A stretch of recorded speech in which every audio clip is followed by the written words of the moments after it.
Número 4. Esfuerzo intenso en el servicio de María. No es lícito cubrir con la apariencia de un espíritu dependiente de María faltas de energía y método. Ha de ser todo lo contrario, tratando como tratamos aquí, de trabajar con María y por María.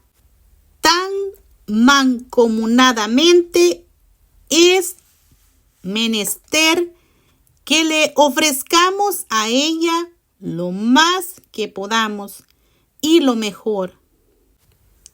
Es preciso que trabajemos con tesón, con habilidad y con delicadeza.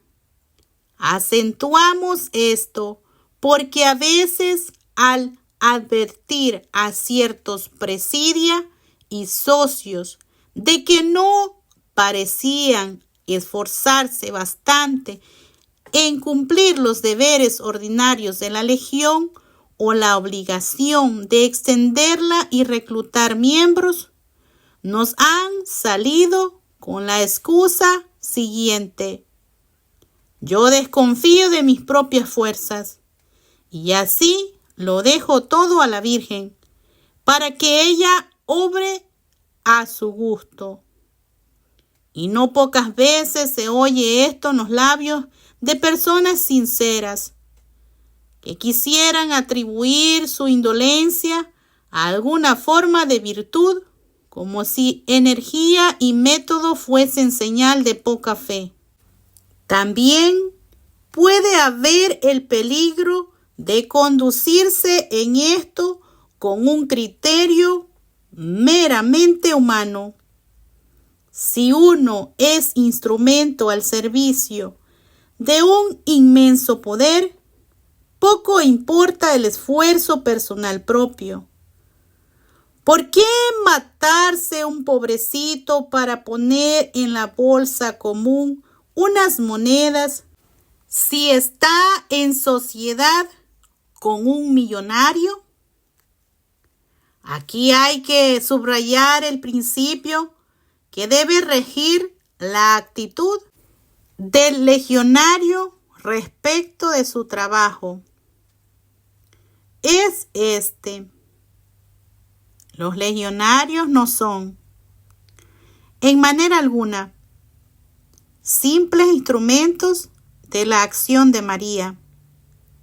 Son sus verdaderos colaboradores que trabajan con ella para la redención y el enriquecimiento de los hombres. Y en esta colaboración, cada uno suple lo que le falta al otro. El legionario aporta su actividad y sus facultades humanas, es decir, todo su ser.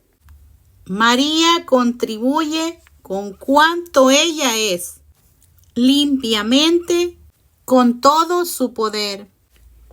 Ambos han de colaborar sin reserva.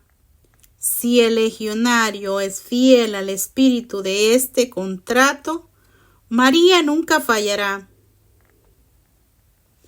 Luego, la suerte de la empresa está en manos del legionario. Depende de si contribuye o no con todas las dotes de su inteligencia y con todo el esfuerzo de su voluntad, elevados a su máximo rendimiento mediante el método riguroso y la perseverancia. Aunque el legionario supiera de antemano que María iba a conseguir el efecto deseado independientemente de su esfuerzo, no por eso queda él dispensado de entregarse totalmente a la obra, como si todo dependiese solo de sus propias fuerzas. El legionario ha de poner en María la más ilimitada confianza, pero al mismo tiempo ha de desplegar en cada momento el máximo esfuerzo, colocando su colaboración personal al mismo nivel de su confianza en María. Este principio de relación entre la fe sin límites y el esfuerzo intenso y metódico lo han expresado los santos en estos otros términos. Es menester orar, como si de la oración dependiera todo y de los propios esfuerzos absolutamente nada. Y luego hay que poner manos a la obra como si tuviéramos que hacerlo todos nosotros solos. Aquí no cabe medir el esfuerzo por la dificultad aparente de la empresa, según el juicio de cada cual, ni echar cuentas de esta manera. ¿Qué es lo mínimo que tengo que dar para conseguir mi objetivo? Aún en los negocios temporales, este espíritu de regateo lleva fatalmente al fracaso. En los negocios sobrenaturales, el fracaso será igualmente fatal y más pernicioso, porque ese espíritu mezquino no tendría ningún derecho a la gracia, de la que depende el feliz resultado. Además, no hay que fiarse de criterios humanos. Muchas veces lo imposible, con un poco de empeño, se hace posible y al revés.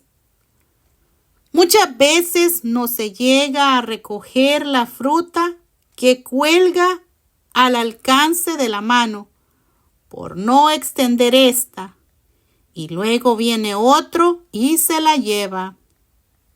Quien vive haciendo cálculos en el orden espiritual, descenderá a planos cada vez más mezquinos y al fin se encontrará con las manos vacías.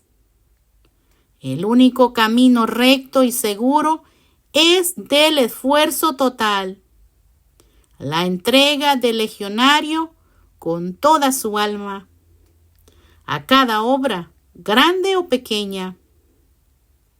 Tal vez no haya necesidad de tanta energía para esa tarea determinada.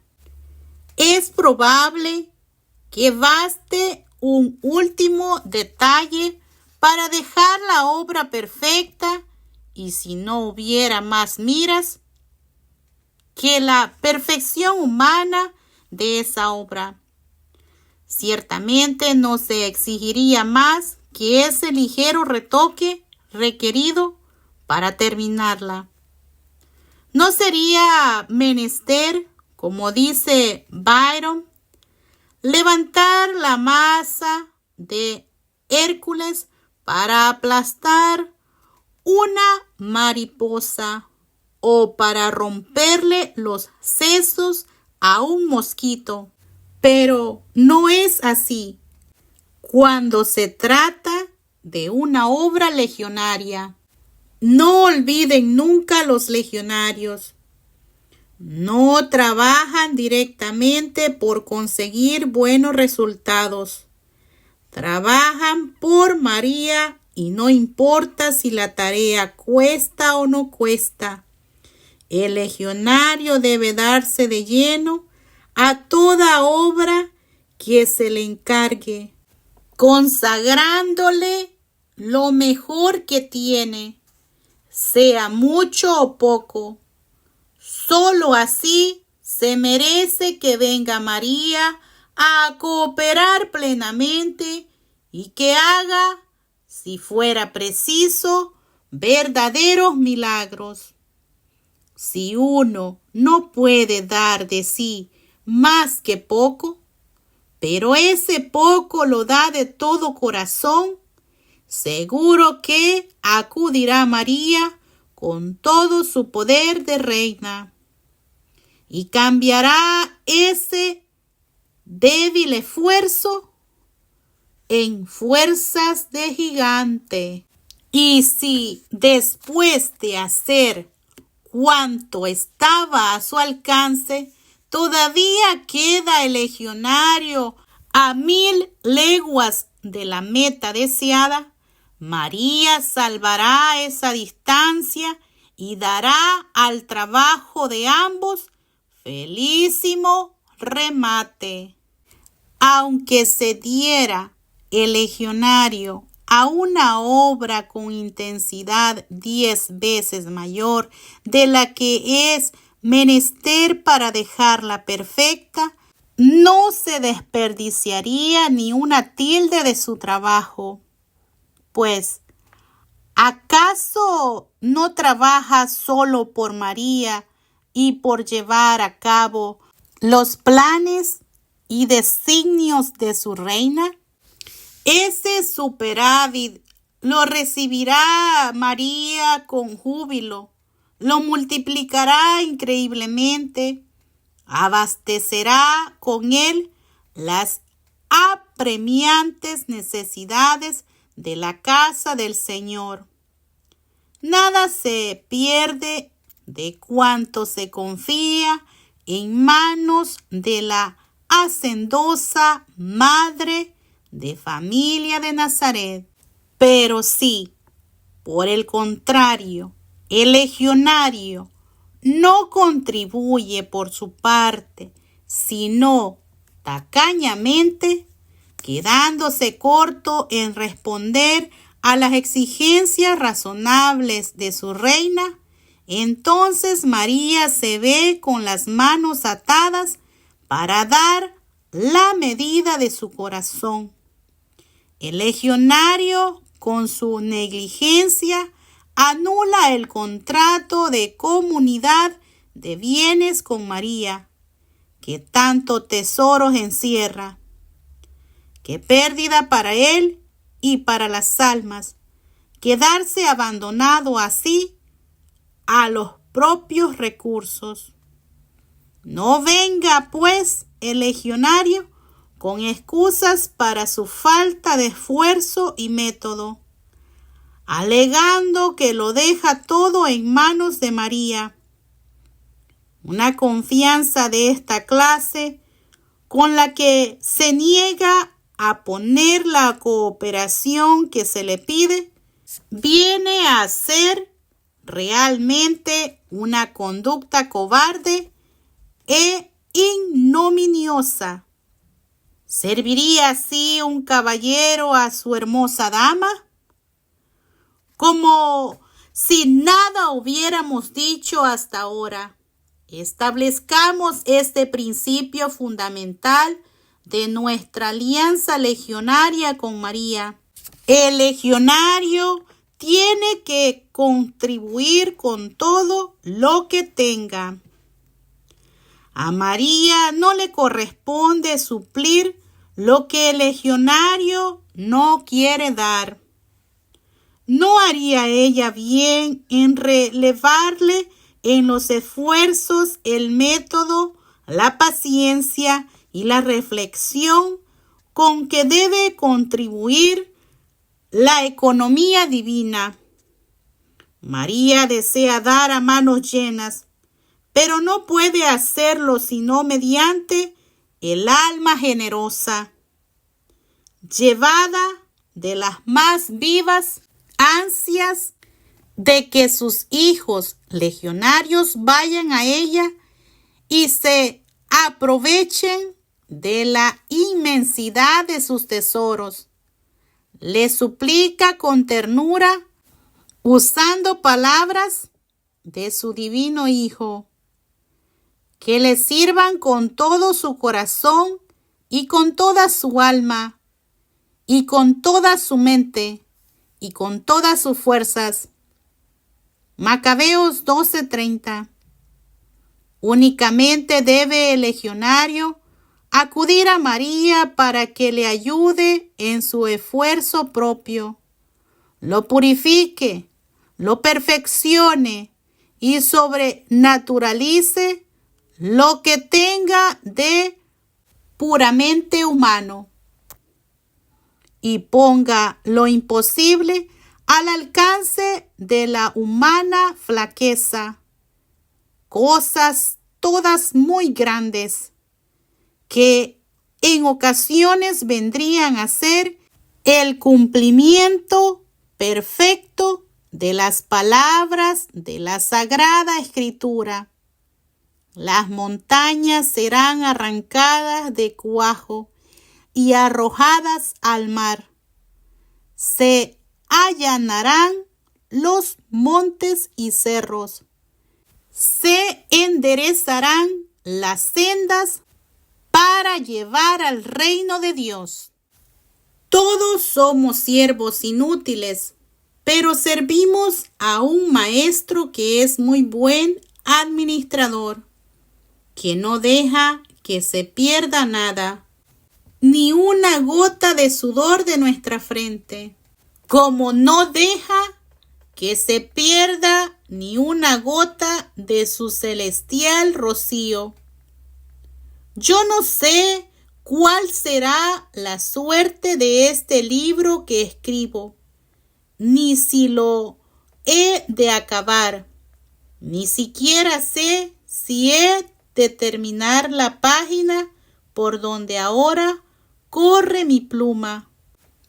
Pero sé lo bastante para dedicar a mi tarea todo lo que me quede de fuerzas y de vida, sea mucho o poco. Beato Federico Ozanam. Número 5. Los legionarios deberán emprender la práctica de la verdadera devoción a María de San Luis María de Montfort. Sería de desear que los legionarios perfeccionasen su devoción a la Madre de Dios, dándole el carácter distintivo que nos ha enseñado San Luis María de Montfort, con los nombres de la verdadera devoción a la esclavitud mariana, en sus obras La verdadera devoción a la Santísima Virgen y el secreto de María, véase el apéndice 5. Esta devoción exige que hagamos con María un pacto formal por el que nos entreguemos a ella con todo nuestro ser, nuestros pensamientos, obras, posesiones y bienes espirituales y temporales, pasados, presentes y futuros, sin reservarnos la menor cosa, ni la más mínima parte de ellos. En una palabra, que nos igualemos a un esclavo, no poseyendo nada propio, dependiendo en todo de María, totalmente entregados a su servicio. Pero mucho más libre aún es el esclavo humano que el de María. Aquel sigue siendo dueño de sus pensamientos y de su vida interior, y así es libre en todo ese campo suyo íntimo. La entrega en manos de María incluye la entrega total de los pensamientos e impulsos interiores, con todo lo que ellos encierran de más preciado y más íntimo. Todo queda en posesión de María, todo hasta el último suspiro, para que ella disponga de ellos a la mayor gloria de Dios. El sacrificarse así para Dios sobre el ara del corazón de María es, en cierto modo, un martirio, un sacrificio muy parecido al de Jesucristo mismo, que lo inició ya en el seno de María. Lo promulgó públicamente en sus brazos el día de su presentación y lo mantuvo durante toda su vida hasta consumarla en el Calvario sobre el ara del corazón sacrificado de su madre. Esta verdadera devoción arranca de un acto formal de consagración, pero consiste esencialmente en vivirla ya desde el primer día, en hacer de ella no un acto aislado, sino un estado habitual. Si a María no se le da posesión real y absoluta de esa vida, no de algunos minutos u horas simplemente, el acto de consagración, aunque se repita muchas veces, no vendrá a valer más de lo que pueda valer una oración pasajera. Será como un árbol que se plantó, pero que no arraigó. Mas no se crea que esta devoción exige que la mente esté siempre clavada en el acto de consagración. Sucede aquí como en la vida física. Así como esta vida sigue estando animada por la respiración y el latir del corazón, aunque no reparemos en sus movimientos, también la vida del alma puede estar animada por la verdadera devoción incesantemente, aun cuando no presentemos a ella una atención consciente actual. Basta que reiteremos de vez en cuando el recuerdo del dominio soberano de la Virgen, rumiando esta idea despacio y expresándola en actos y jaculatorias para darle calor y viveza, pero con tal de que reconozcamos de una manera habitual nuestra dependencia de ella, la tengamos siempre presente, al menos de una manera general, y ejerza influencia real y absoluta en todas las circunstancias de nuestra vida.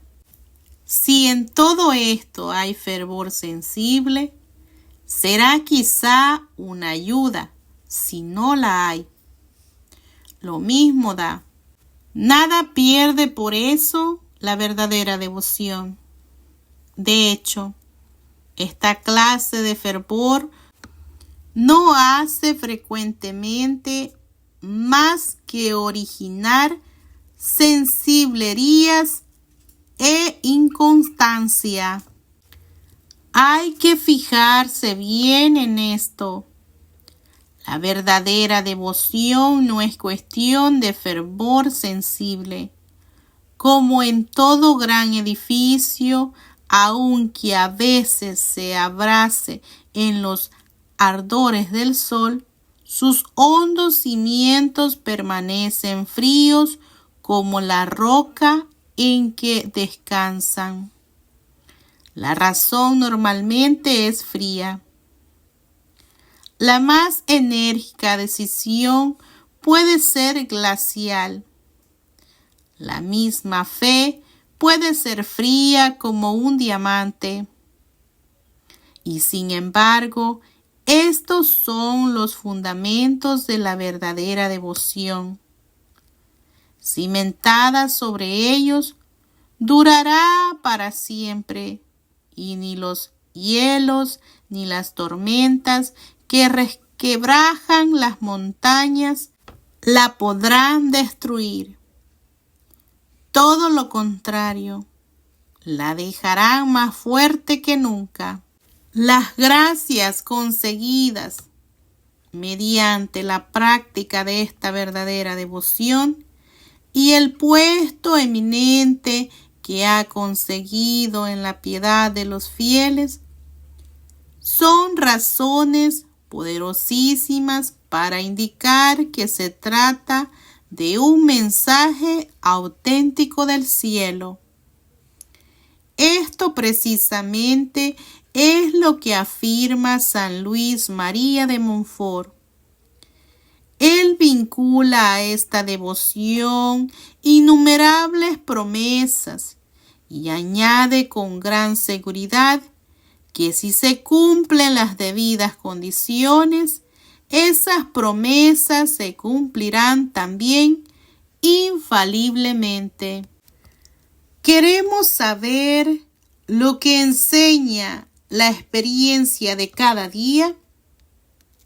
Hablemos con quienes practican esta devoción medularmente, no de forma superficial, y seremos testigos de la gran convicción con que afirman lo que ha hecho en ellos.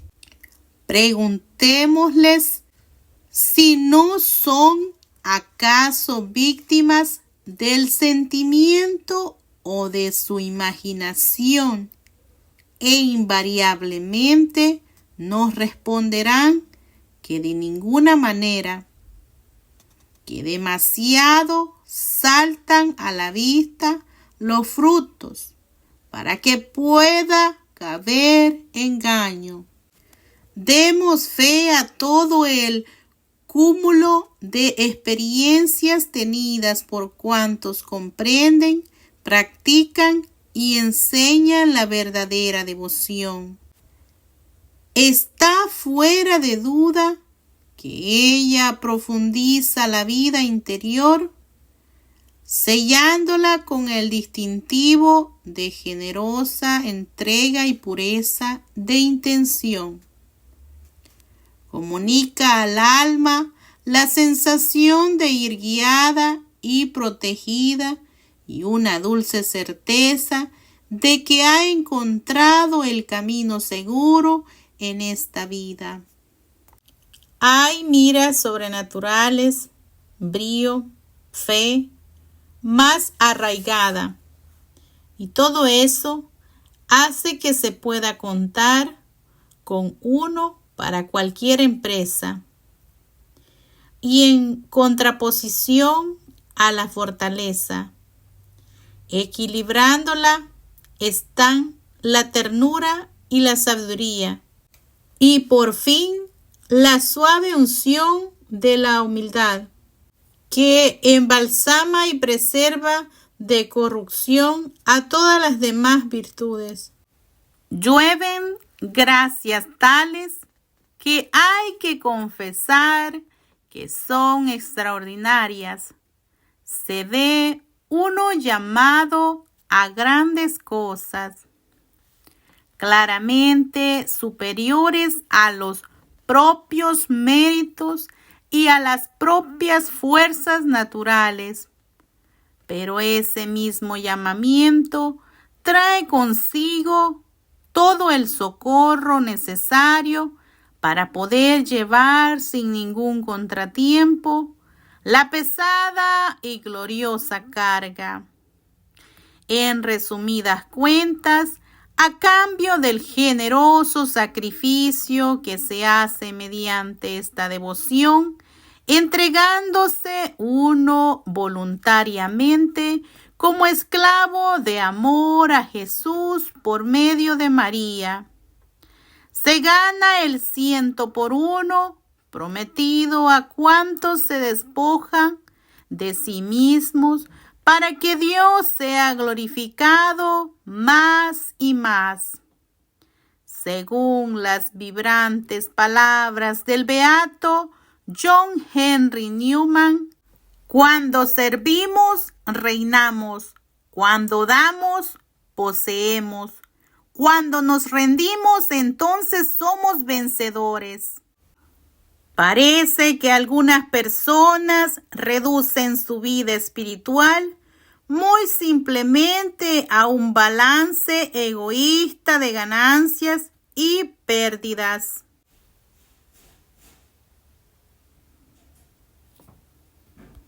Cuando se les dice que debería entregar sus haberes en manos de su madre espiritual, se desconciertan y a veces argumentan: pero si lo doy todo a María, ¿no estaré delante de mi juez en la hora de la salida de este mundo con las manos vacías? ¿No se me prolongará el purgatorio interminablemente? A lo cual responde agudamente cierto comentarista: pues claro que no. ¿Acaso no está presente María en el juicio? Observación profunda. Mas el reparo que ponen algunos contra esta consagración proviene comúnmente no tanto de miras egoístas, cuanto de una confusión de ideas. Temen por la suerte de aquellas cosas y personas por las que hay obligación de rogar: la familia, los amigos, el Papa, la patria, etc. Si se dan a manos ajenas todos los tesoros espirituales que uno posee sin quedarse con nada, hay que decirles: fuera todos estos recelos, hágase la consagración valientemente, que en manos de María todo está bien guardado. Ella, guardiana de los tesoros del mismo Dios, ¿acaso no sabrá conservar y mejorar los intereses de quienes ponen en ella su confianza? Arroja pues en la gran arca de su maternal corazón, juntamente con el haber de su vida, todas sus obligaciones y deberes, todo el débito en sus relaciones contigo. María actuará como si tú fueras su hijo único. Tu salvación, tu santificación, tus múltiples necesidades son cosas que reclaman indispensablemente sus desvelos. Cuando ruegues tú por sus intenciones, tú mismo eres su primera intención. Pero hablando como hablamos aquí, de sacrificio, no es leal ni noble querer probar que en esta consagración no hay pérdida ninguna. Eso secaría de raíz el ofrecimiento y le robaría su carácter de sacrificio, en que se funda su principal valor. Y aquí convendría recordar lo sucedido en otro tiempo con una muchedumbre de unos 10 o 12,000 hambrientos que se hallaban en despoblado. Entre todos ellos, uno solo había traído algo de comer y sus provisiones se reducían a 5 panes y 2 peces. en cuanto se le rogó, se desprendió de ellas de muy buena gana. Se bendijeron los panes y los peces, se partieron y se distribuyeron entre la multitud. Y todos, a pesar de ser tantos, comieron y se saciaron. Entre ellos el mismo que había proporcionado la cantidad original.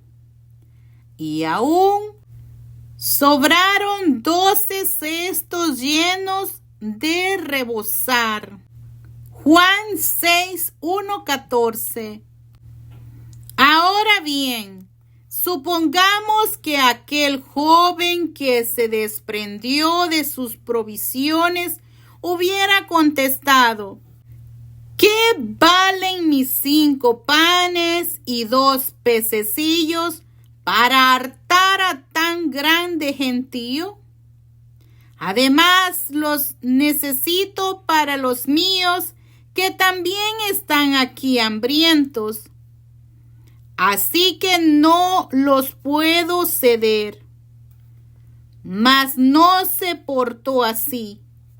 Dio lo poco que tenía y resultó que tanto él como todos los de su familia ahí presentes recibieron en él milagroso banquete, más que lo que él había dado.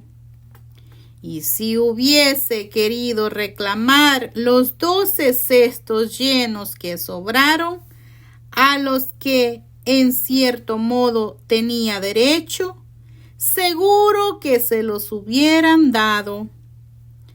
Así se conducen siempre Jesús y María, con el alma generosa que da cuanto tiene, sin regatear ni escatimar nada. Multiplican y reparten la más pequeña dádiva hasta que enriquecer con ella multitudes enteras. Y las mismas intenciones y necesidades propias que parecía iban a quedar descuidadas, quedan satisfechas colmadamente y con creces, y por todas partes dejan señales de la generosidad divina. Vayamos, pues, a María con nuestros pobres panes y pececillos. Pongámoslo en sus manos para que Jesús y ella los multipliquen y alimenten con ellos a tantos millones de almas como pasan hambre en el desierto de este mundo.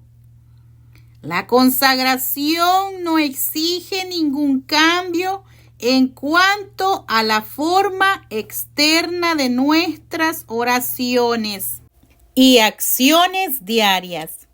Se puede seguir empleando el tiempo como antes, rogando por las mismas intenciones y por cualquier otra intención que sobrevenga. Solo en adelante, sométase todo a la voluntad de María. María nos muestra a su divino Hijo y nos dirige la misma invitación que dirigió a los sirvientes en Caná. Haced lo que Él os diga. Juan 2:5. Sí, a su mandato echamos en los vasos del amor y el sacrificio el agua insípida de los 1000 pormenores de nuestras acciones diarias. Se renueva el milagro de Caná. El agua se transforma en un vino exquisito, es decir, en las más selectas gracias para nosotros y para los demás.